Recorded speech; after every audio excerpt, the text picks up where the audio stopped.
Hi hello అందరికీ నమస్తే. Welcome to Sai Lakshmi kitchen. ఈరోజు ఒక చిన్న మినీ బ్లాగ్తో వచ్చాను, అంటే ఒక మినీ కుకింగ్ వీడియోతో వచ్చాను. అది కూడా సింపుల్గా ఈజీగా ఎటువంటి హడావిడి లేకుండా ఈజీగా చేసుకునే జొన్న బన్ దోశ. చాలా కొత్తగా ఉంది కదా, కానీ టేస్ట్ కూడా చాలా అంటే చాలా కొత్తగా ఉంటుంది. రోజు ఇదేనా అమ్మా అని అనేవాళ్ళు కూడా ఇది చాలా బాగుందమ్మా అని అంటారు. సో ఇదంతా ఎలా చేసుకోవాలి, కావాల్సిన ఇంగ్రీడియంట్స్ ఏంటి, దేంతో తింటే బాగుంటుంది, ఉట్టిగా తిన్నా కూడా బాగుంటుంది. నేను చట్నీతో తిన్నాను, టమాటో చట్నీ ఉంది నా దగ్గర, టమాటో చట్నీతో తిన్నాను. ప్లెయిన్గా తిన్నా కూడా చాలా బాగుంటుంది, ఎందుకంటే మనం వేసిన ఇంగ్రీడియంట్స్ అలాంటివి కదా మరి. సో ఇప్పుడు ఈ వీడియో ఎలా చేసుకోవాలి ఏంటి అనేది చూసేద్దాం. Let's start the video.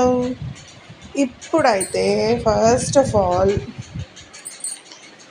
Chop చేసి పెట్టుకున్న ఒక 3 ఆనియన్స్, దంచి పెట్టుకున్న అల్లం అండ్ ఒక 3 మిరపకాయలు చిన్న ముక్కలుగా చేసుకోవాలి. ఆనియన్స్ని కూడా చిన్న చిన్న ముక్కలుగానే చేసుకోవాలి. అన్నీ రెడీగా పెట్టుకొని పక్కన పెట్టుకొని ఒక బౌల్ తీసుకొని అందులో స్ట్రైనర్ పెట్టుకోవాలి, జల్లీడ పెట్టుకొని 2 కప్స్, నేను చూపించాను కదా కప్, అక్కడ 2 కప్స్తో జొన్నపిండి వేసి జల్లించుకోవాలి నీట్గా. లమ్స్ కానీ డస్ట్ కానీ అలాంటిది ఉంటే పోతుంది. సో అలా జల్లించుకొని పిండి పక్కన పెట్టేది. పక్కన పెట్టేసిన తర్వాత ఇప్పుడు అందులో పచ్చిమిరపకాయలు, ఆనియన్స్, అల్లం దంచి పెట్టుకున్నాం కదా ముందుగా, అవన్నీ యాడ్ చేసేసుకోవాలి ఒక దాని తర్వాత ఒకటి.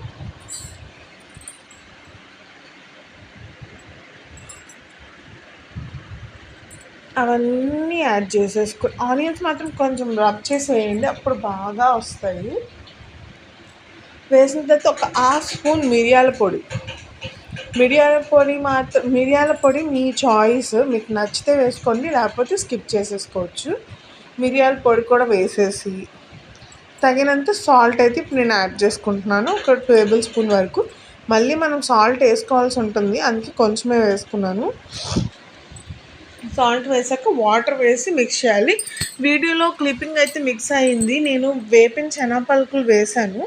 ఫస్ట్ ఆ బ్యాటర్ని దగ్గరగా కలిపేసుకున్నాను, మర్చిపోయాను నేను సోడా వేయడం.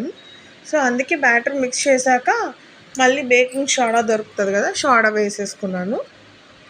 సోడా వేసి మళ్ళీ వాటర్ వేసేసుకొని దోశ పిండి బ్యాటర్ ఎలా ఉంటుందో అలా చేసుకోవాలి. ఆల్రెడీ 1 అవర్ ముందు నేను ఇడ్లీ రవ్వ తెలుసు కదా అందరికీ, ఇడ్లీ రవ్వ నానబెట్టాను. ఒక 1 కప్ నుంచి హాఫ్ కప్ వరకు బాగా పిండేసుకొని ఆ ఇడ్లీ రవ్వని కూడా ఆ దోశ బ్యాటర్ ఏదైతే మిక్స్ చేసి పెట్టుకున్నామో అందులో యాడ్ చేసేసుకోవాలి.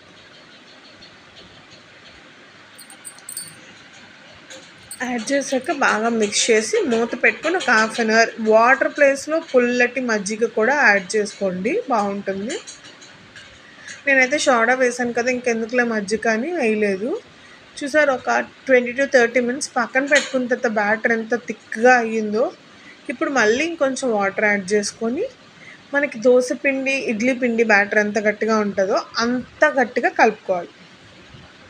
ఎందుకంటే ఇవి మనం దోశల్లా కాదు, దిబ్బ రొట్టెల్లా వేస్తాం కాబట్టి అలా చేసుకుంటున్నాము.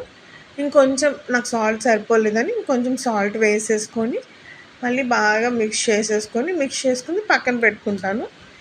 పక్కన పెట్టుకున్న తర్వాత ఒక ప్యాన్ పెట్టుకుంటున్నాను. ఈలోపు ఇది బాగానే ఉంటుంది, ఈలోపు ఇది కొంచెం 5 minutes నానుతుందని పక్కన ఉంచేసుకున్నాను. నా వీడియోని మాత్రం లైక్ చేయడం, షేర్ చేయడం మాత్రం మర్చిపోకండి, ఓకేనా. ఇప్పుడైతే ప్యాన్ పెట్టుకొని ప్యాన్ మీద కొంచెం ఆయిల్ యాడ్ చేసి తర్వాత గరిటెతో 2 గరిటెలు పిండేసి, ఎక్కువ స్ప్రెడ్ చేయకుండా ఓన్లీ సెంటర్స్లో స్ప్రెడ్ చేసి మూత పెట్టేసుకోవాలి. అట్లీస్ట్ ఒక 2 to 3 minutes మూత పెట్టేసుకొని స్లిమ్లో పెట్టుకొని ఉంచుకున్న తర్వాత మీకు చూసారా పక్కన బబుల్స్లో వచ్చాయి. అలా బబుల్స్లో వచ్చిన తర్వాత అప్పుడు ఆయిల్తో కొంచెం గ్రీస్ చేయాలి. ఆయిల్ కూడా మనకి ఇందులో ఎక్కువ పట్టదు. డైట్ చేస్తున్న వాళ్ళకైతే ఇది సూపర్గా వర్కౌట్ అవుతుంది అండ్ టేస్ట్ కూడా చాలా బాగుంటుంది. పలుకులు వేసాం కాబట్టి మనకి ప్రోటీన్ దొరుకుతుంది.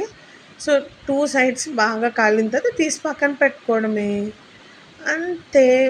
మనం జొన్న బన్ దోశ రెడీ అయిపోయింది.